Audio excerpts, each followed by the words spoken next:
مدارس اسلامیہ سن 1866 سے چل رہے ہیں۔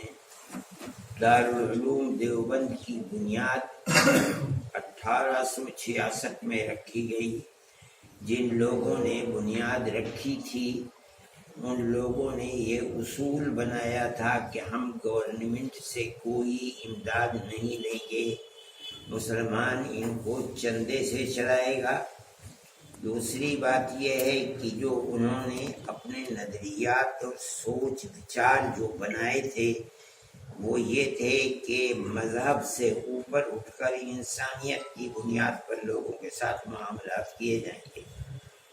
اسی لیے دارالعلوم دیوبند جب قائم ہوا اس کی رویداد بتاتی ہے کہ یہاں ہندو بھی داخلہ لیتے تھے اور پڑھتے تھے اور دارالعلوم دیوبند میں ان کو پڑھایا جاتا تھا۔ ہم نے ایک تو یہ بنیاد آج تک دارالعلوم سے لگے ہوئے جتنے بھی دنیا بھر میں مدرسے ہیں ہم نے یہ بنیاد بنا رکھی ہے کہ ہم کسی گورنمنٹ سے امداد لے کر مدرسے کو نہیں چلاتے، جو چندہ مسلمانوں کا ہوتا ہے اس چندے کے ساتھ چلتے ہیں۔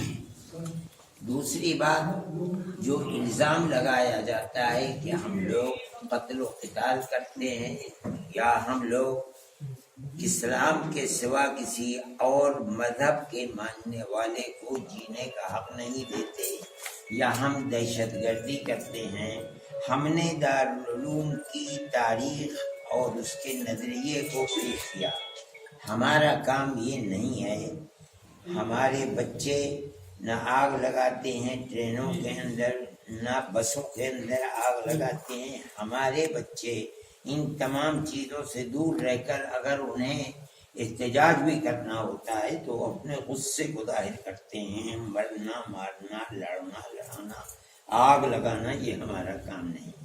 تیسری چیز جو میں نے وہاں کہی ہے، ہمارا سیاست سے کوئی تعلق نہیں ہے، نہ ہم الیکشن خود لڑتے ہیں نہ ہم جماعتی اعتبار سے الیکشن لڑاتے ہیں، ہمارا اس سے کوئی تعلق نہیں۔ کسی بھی دنیا کی سیاست کے اندر آدمی دخیل ہو، ہمارے ساتھ اس کا ملنا، ہمارا اس سے ملنا، اس کام سے ملنا یہ دنیا میں چلتا ہے، یہی ہمارا کام تھا، اسی کو ہم نے کہا۔ باقی ہمارا یہاں اجتماع اس وقت جو آپ دیکھ رہے ہیں سارے ہندوستان کے لوگ یہاں جمع ہیں، وہ صرف مدرسوں کا مسئلہ ہے کہ مدرسوں کے چلانے کے اندر اگر قانون کے اعتبار سے کوئی کمی ہے یا گورنمنٹ کی طرف سے اس کے اندر کسی طرح کی مداخلت ہے تو وہ اس کمی کو دور کرنا چاہیے، تاکہ جو دستوری حق ہے اپنے مذہبی ادارے قائم کرنے کا اس کے اندر ہم مجرم قرار نہ دیے جائیں، یہ مقصد تھا۔ اسی لیے سب لوگ جمع ہوئے تھے، ان سے یہ بات کہی گئی۔ سر آپ نے بات اور کہی تھی فرمائیے کہ جو اس سرکار سے پہلے کی سرکار تھی تو وہ بہت سہولتیں دیا کرتی تھی اور وہ مانتی تھی۔ میں نے یہ بات بھی کہی تھی، اس لیے کہ وہ پرانے لوگ تھے اور وہ علماء اور دارالعلوم دیوبند نے کیا ملک کی آزادی میں کام کیا ہے، آیا ان کے برابر میں کھڑے ہو کے کام کیا یا ان کے پیچھے کام کیا یا ان سے 10 قدم آگے بڑھ کر کام کیا، وہ اس چیز کو جانتے تھے۔ اس بنیاد کے اوپر وہ دارالعلوم کو مراعات دیتے تھے۔ اب وہ لوگ دنیا سے چلے گئے، اب جو لوگ ہیں وہ دارالعلوم دیوبند اور علماء کی اس آزادی وطن کے لیے جہاد کو نہیں جانتے، اس لیے جو سہولتیں دیتے تھے اب وہ سہولتیں بھی نہیں مل رہی ہیں اور یہ افسوس کی بات ہے۔ حضرت آپ نے کہا کہ سرکار کی امداد پر ہم تھوکتے نہیں ہیں۔ نہیں، ہم سرکار کی امداد لیتے ہی نہیں، لوگ اس امداد کے لیے مطالبہ کرتے ہیں، ہم اس امداد کو نہیں لیتے، ہم قبول نہیں کرتے ہیں، ہم اس امداد کی نہ فکر کرتے ہیں نہ ہم اس امداد کو لیتے ہیں۔ حضرت کچھ نیوز چینلوں نے دکھایا کہ مدرسے میں جانچ کی گھنٹی لٹک رہی ہے، دارالعلوم دیوبند کے بارے میں کہ جانچ کی گھنٹی لٹک رہی ہے، مدرسے کا سروے ہوا ہے۔ یہ غلط ہے، جھوٹ بولتے ہیں، گورنمنٹ کی طرف سے کوئی جانچ نہیں ہے۔ یہ کسی چینل والے نے یہ اڑایا تھا کہ دارالعلوم دیوبند غیر قانونی طریقے پر چل رہا ہے، یعنی وہ کسی یہ جو وقف بورڈ ہیں یا دوسری چیزیں ہیں ان کے اندر، لیکن یہ غلط ہے۔ دارالعلوم کسی ایک بورڈ سے ملحق سوسائٹی کے ساتھ اور دارالعلوم اسی طرح کا